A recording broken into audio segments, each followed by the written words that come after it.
উনি অ্যাক্সিডেন্টের জায়গায় স্থানীয় কিছু মানুষের সাথে কথা বলেছেন।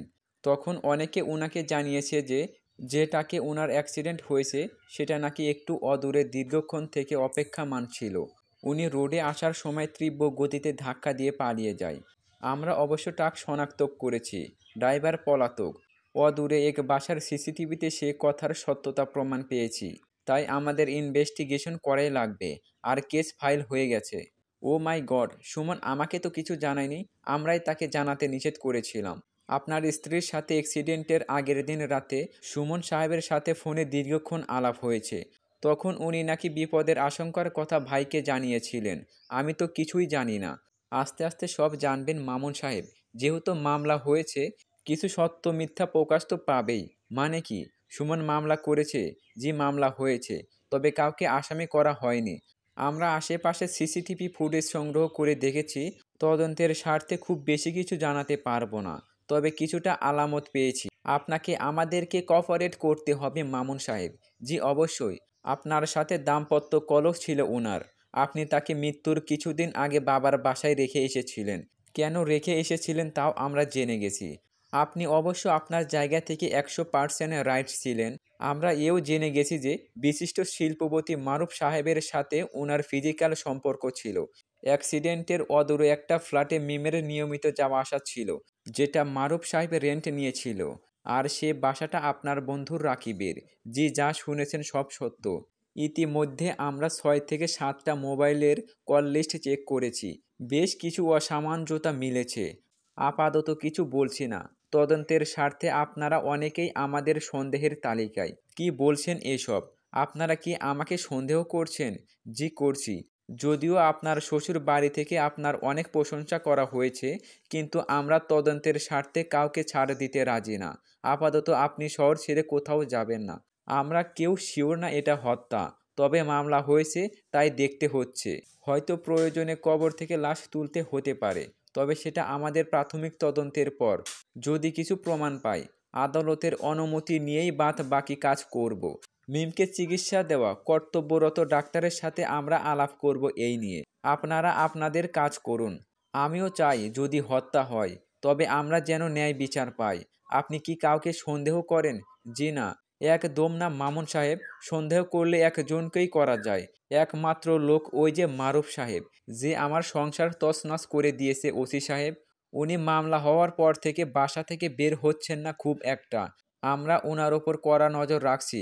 দেখা যাক কি হয়। তাহলে আর কি প্রমাণ লাগে? কিছু যদি হয়েও থাকে, তবে উনিই করেছেন। মামুন সাহেব, আপনি কিভাবে শিওর হলেন উনি করেছেন? না, এছাড়া আর কে হতে পারে? অনেকেই হতে পারে। আমরা যেহেতু ইনভেস্টিগেশন করছি, নিশ্চয় সত্য মিথ্যা বের হয়ে আসবে। আচ্ছা ওসি সাহেব, আপনারা আপনাদের কাজ করুন।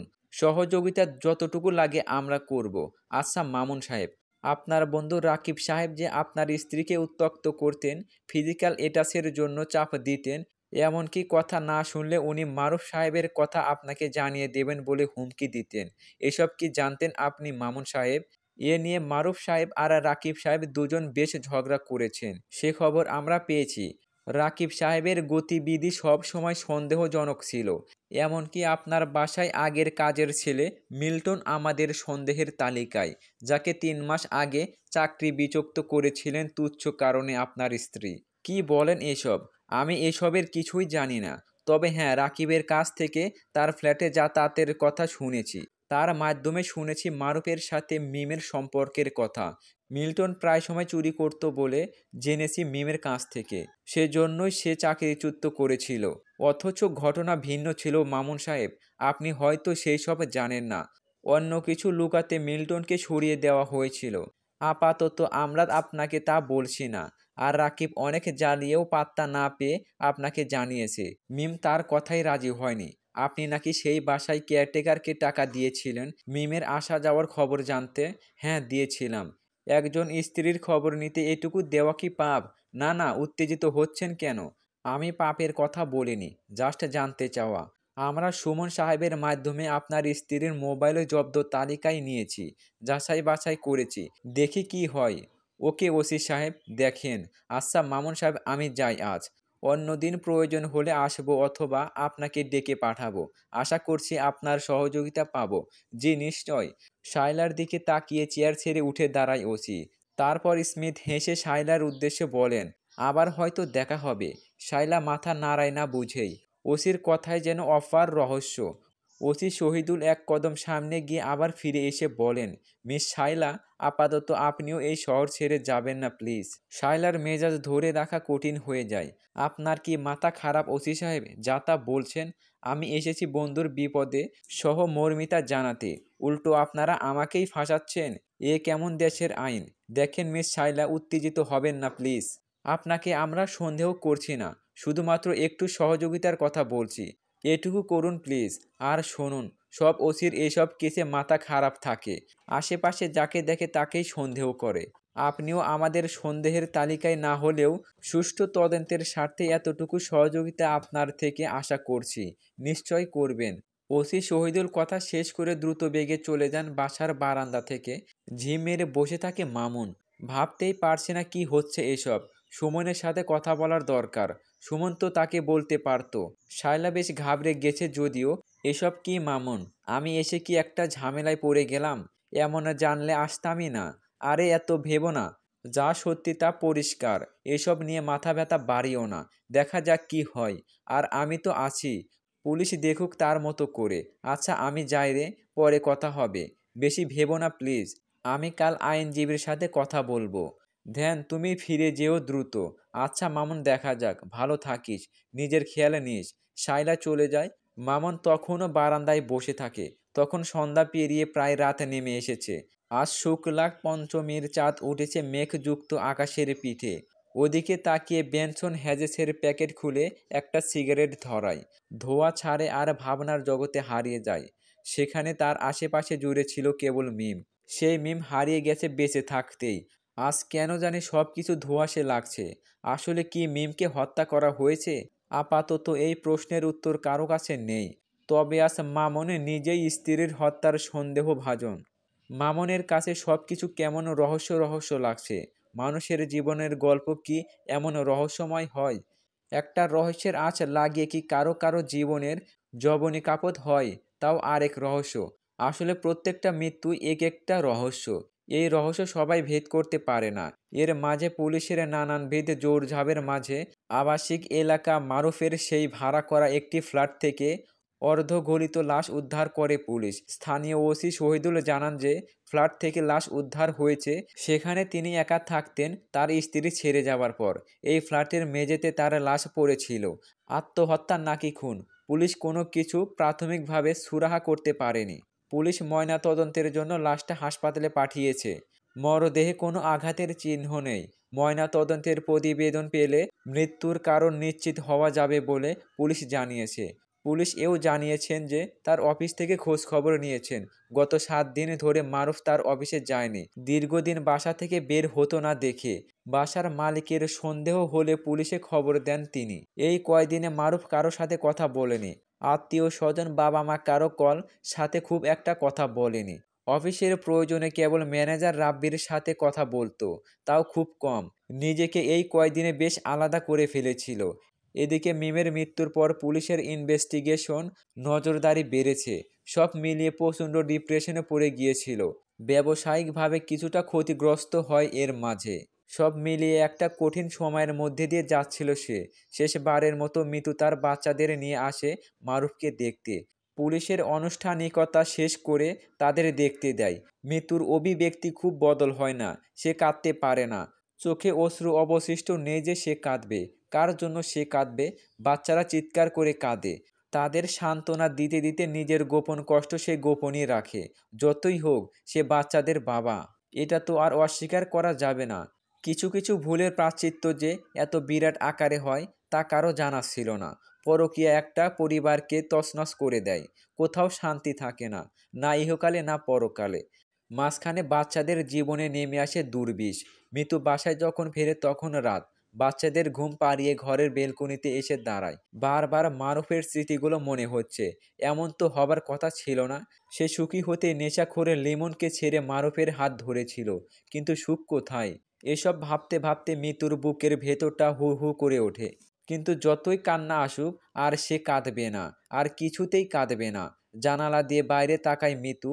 এক দুঃখী রাজকন্যার চোখে অশ্রুর মতো বৃষ্টি হচ্ছে আকাশ জুড়ে। আজ বৃষ্টিতে ভিজবে সে, সমস্ত কষ্ট ধুয়ে মুছে নতুন করে সব শুরু করবে। মারুফের মৃত্যুর রহস্যের পর যদিও পুলিশ কয়েকদিন শান্তিতে থাকতে দেবে না সে জানে।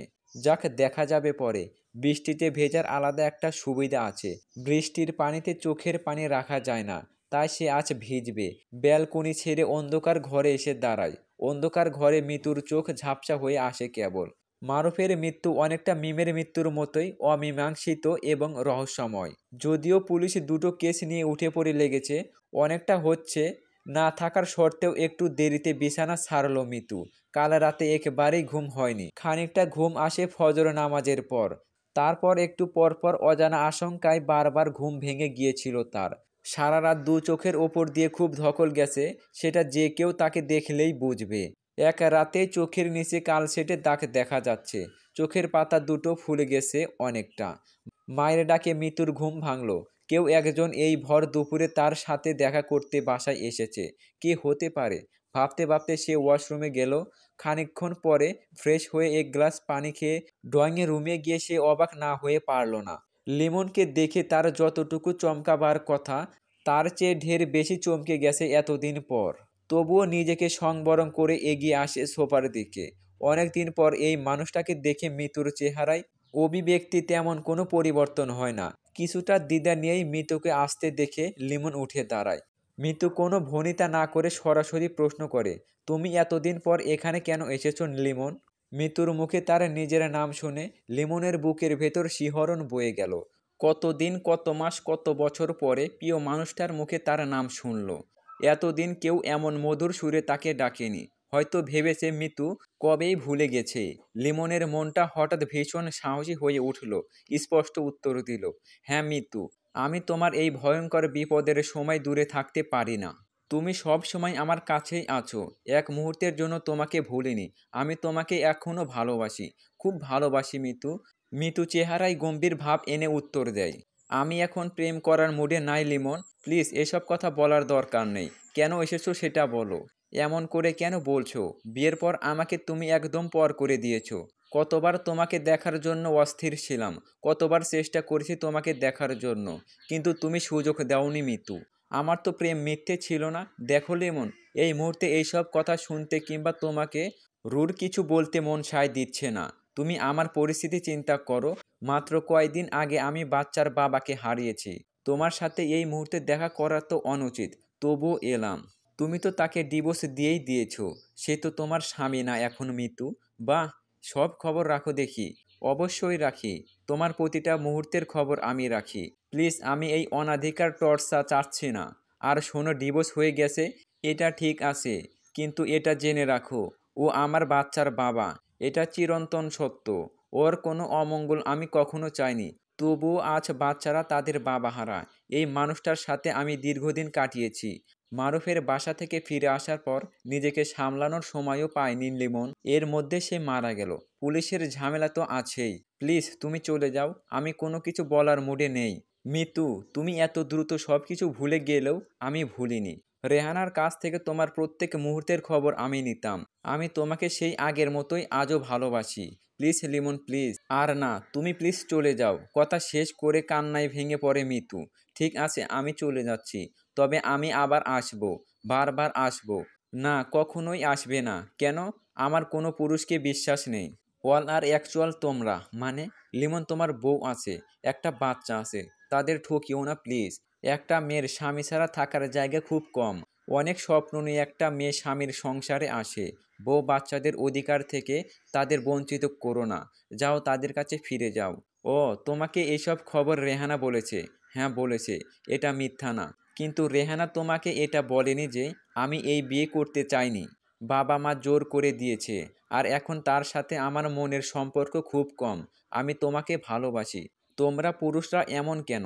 কাউকে ভালো লাগে না, আবার বিয়েও করবে, বাচ্চাও আনবে। বাচ্চা তো আর এমনি এমনি আসেনি। কি বলছো এসব তুমি মিতু? তোমাদের কিছু পুরুষদের ক্যারেক্টার এমনই। কিন্তু সব মেয়ে এমন না, বিশেষ করে আমি তো নই। তুমি আর কোনোদিন আমার সামনে এসো না, আমি চাই না তোমাকে। বউ বাচ্চাদের সময় দাও, আমাকে শান্তিতে থাকতে দাও। মিতু এক নিঃশ্বাসে কথাগুলো বলে নিচের দিকে তাকিয়ে সামনের সোফায় বসে পড়ল। লিমন কিছুটা নিশ্চুপ হয়ে এক মনে মিতুর দিকে তাকিয়ে থাকে। চোখ ভরে সে দেখে নিচ্ছিল তার প্রথম তারুণ্যের প্রেম মিতুকে। না, খুব একটা বদলায়নি মিতু, শুধু দীর্ঘ ঘন কালো চুলগুলো আর আগের মতো নেই, খানিকটা পাতলা হয়ে এসেছে। নিচের দিকে কিছুটা সেটেও ফেলেছে বোধ হয়। আগে কোমর পর্যন্ত ছিল, এখন পিঠ পর্যন্ত। আগে লম্বা ছিপছিপে গড়ন ছিল তার, ভার্সিটিতে পড়ার সময়ও কিশোরীদের মতোই লাগতো। এখন স্বাস্থ্য একটু ভালো হয়েছে, ঠিক ভালো না বলে বলা যায় বেশ স্বাস্থ্যবতী। না, বাঙালি মেয়েরা যেমন বিয়ের পরে মুটিয়ে যায়, সন্তান জন্মের পরে তাদের শরীর যেমন নেতিয়ে পড়ে, ওরকম না। তবুও এখনো যৌবনের সেই তোলপাড় করা সুন্দরী লাগছে মিতুকে।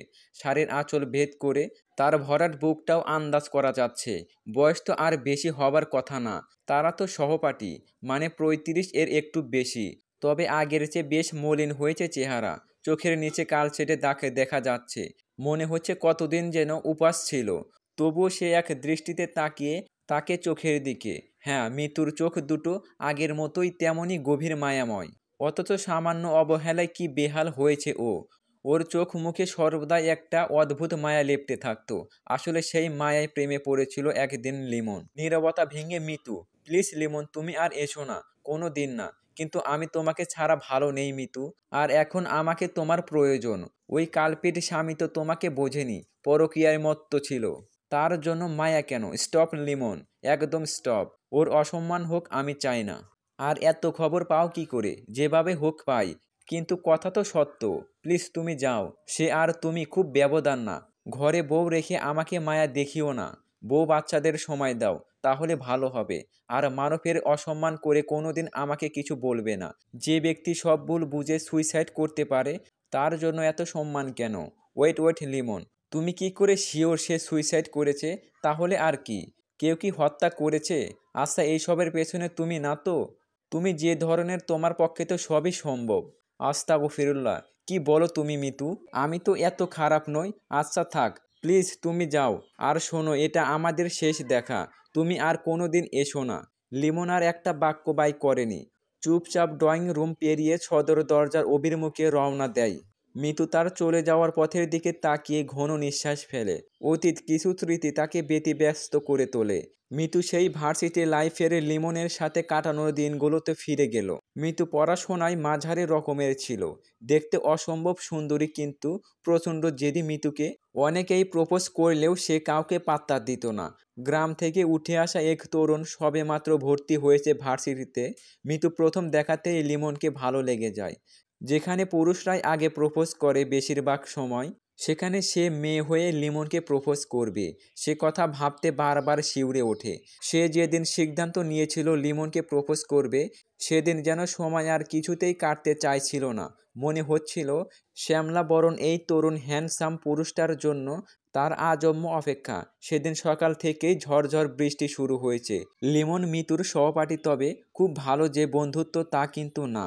অনেকটা শুরুর দিকে একা একাই থাকতো লিমন। মিতুর ভালো লাগার ব্যাপারটা জানতো তারই সহপাঠী একমাত্র রেহানা।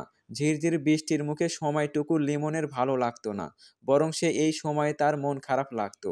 মিতু ঝিরঝির বৃষ্টির মধ্যে ছাতা নিয়েই ভার্সিটিতে আসে, কিন্তু লিমনের মন খারাপ দেখে সে তার কোনো কথাই গুছিয়ে বলতে পারেনি। এমনিতে মিতু বেশ সাহসী, নিজের যে কোনো কথা সে অকপটে কাউকে বলতে দ্বিধা করে না। তবে সেদিন খানিকটা নার্ভাস ছিল সে। উজ্জ্বল শ্যামলা রঙের লিমনকে সেদিন কোনো কিছুই ঠিকঠাক বলতে পারেনি। মিতু কতটা ভালোবেসে ফেলেছিল লিমনকে, সেদিন সে বুঝেছিল। লিমনের দিকে চেয়ে চোখের জল ফেলেছিল। উপস্থিতি এই কাণ্ডে লিমন বিব্রত করিলেও চোখের জল মুছিয়ে দিয়ে বলেছিল, কি হয়েছে মিতু? আমাকে তুমি নির্দ্বিধায় সব বলতে পারো। সুযোগ হাতছাড়া করেনি সেদিন মিতু।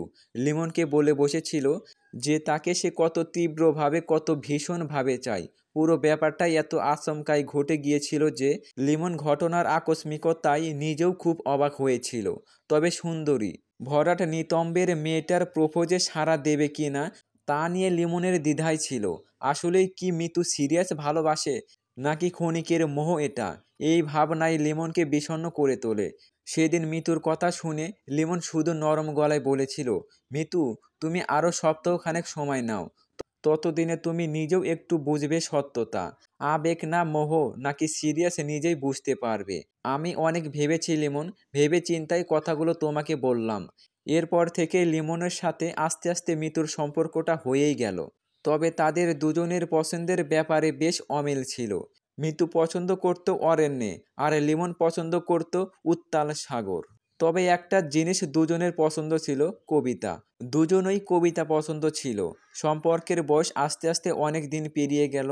এরই মধ্যেই লিমন রাজনৈতিক দলের সাথে জড়িয়ে পড়ে। আগের থেকেই সে জড়িত ছিল, সেটা এতটা সিরিয়াস পর্যায়ে ছিল না। কিন্তু একটা গ্রাম থেকে উঠে আসা ছেলে দ্রুত বদলে যেতে থাকবে তা বোঝেনি মিতু। আজ এই মিটিং, কাল এই মিছিল, অদ্ভুতভাবে সে নিজেকে পাল্টাতে শুরু করলো। সেমিস্টার পরীক্ষাগুলোতেও সে খারাপ করতে শুরু করলো। যে ছেলে সিগারেট মুখে নিত না, খারাপ বন্ধুদের পাল্লায় পড়ে সে আস্তে আস্তে নেশায় আসক্ত হতে লাগলো। এর জন্য দায়ী তারই কিছু বন্ধু আর দলের নেতাগুলো, যাদের কথায় সে ওঠা বসা করত। মিতুকে সময় দেওয়া আস্তে আস্তে কমিয়ে দিতে থাকলো। যেদিন তার সাথে দেখা করত লিমন, সেদিন তার আচরণ বদলে যেত। শারীরিক নেশায় তাকে পেয়ে বসতো, যখন তখন জড়িয়ে ধরে চুমু খেতে থাকতো। মিতুর সেটা ভালো লাগতো না, কিন্তু ভালোবাসার মানুষ দ্বিধায় অনেক সময় কিছু বলতো না। সাহস পেয়ে যখন তখন শরীরে বিভিন্ন জায়গায় হাত দিত লিমন। মিতুকে চাপ দিত সে নেশায় শরিক হতে। মিতু এড়িয়ে যেত নানা বাহানায়। লিমন তখন পুরোটাই নেশায় জগতে ঢুকে যায়। তার ফিরে আসার পথ সে নিজেই রুদ্ধ করে দেয়। তার কাছে মিতুর চেয়ে নেশাটাই আগে দরকার। আস্তে আস্তে তার আচরণ চেঞ্জ হতে থাকে। মিতু সর্বোচ্চ চেষ্টা করে সেখান থেকে ফিরিয়ে আনতে, কিন্তু লিমন তাকে কথা দিয়েও আবার বেঁকে বসে। অনেকটা ডিপ্রেশনে পড়ে যায় মিতু। যাকে এত ভালোবাসে সেই মানুষটার এই চেঞ্জ মেনে নিতে পারছে না। লিমন আজকাল ফোন ধরা কমিয়ে দিয়েছে, দেখা করতেও চায় না। মিতু সিদ্ধান্ত নেই, যথেষ্ট হয়েছে আর না, এখানেই ইতি টানতে হবে। মারুফের সাথে তখনই বিয়ের প্রপোজাল আসে। সিদ্ধান্ত নেয়া মিতুর জন্য সহজ হয়ে যায়। বিয়েটা হয়ে গেলে হয়তো লিমনকে ভুলে যাওয়া খানিকটা সহজ হবে। বাবা মাকে হ্যাঁ বলে দিয়ে লিমনের মুখোমুখি হয় সে। সব জানার পরে লিমন উত্তেজিত হয়। এসব কি বলছো তুমি মিতু? যা শুনছো ঠিক শুনেছ, এবং আমি সিরিয়াস এখন। আমি তো সব নেশা ছেড়ে দেব বলছি। এই কথা 200 বার শুনেছি। তাছাড়া এখন আর সময় নেই। তুমি আমাকে আগে জানালে না কেন মিতু? কি হতো তোমাকে জানালে? অনেক কিছু হতো। মিতু চোখ মুখ শক্ত করে বলেছিল, আমি আমাদের সম্পর্কের ইতি এখানেই টানছি লিমন। এটাই আমাদের শেষ দেখা। এই সম্পর্কের কোনো ভবিষ্যৎ নেই। শুধু শুধু টেনে লাভ কি? লিমনের মনে হলো নিজের কানকে বিশ্বাস করতে পারছে না। সে কিছু না বলে শুধু বিস্ফোরিত চোখে মিতুর দিকে তাকিয়ে রইল। কিছুক্ষণ নীরবতা কাটিয়ে লিমন বলল, তুমি আমাকে ছাড়তে পারবে তো? মিতু সে প্রশ্নের উত্তর দিল না। চোখ মুছতে মুছতে শুধু পরিচিত রেস্টুরেন্টের দরজা দিয়ে বাইরে বের হয়ে এলো। সেদিন অন্ধকারে নেমে আসা রাতের আলোয় ঝলমলে রেস্টুরেন্ট পেরিয়ে ক্ষত বিক্ষত হৃদয় নিয়ে চলে আসে সব ছেড়ে নিজের ঘরে। মায়ের ডাকে বাস্তবে ফিরে আসে মিতু। কি রে, তোর হয়েছেটা কি? কি এত সব ভাবছিস? তোর পাশে যে এতক্ষণ ধরে ফোন বাজতেছে, সে খেয়াল আসে মিতু?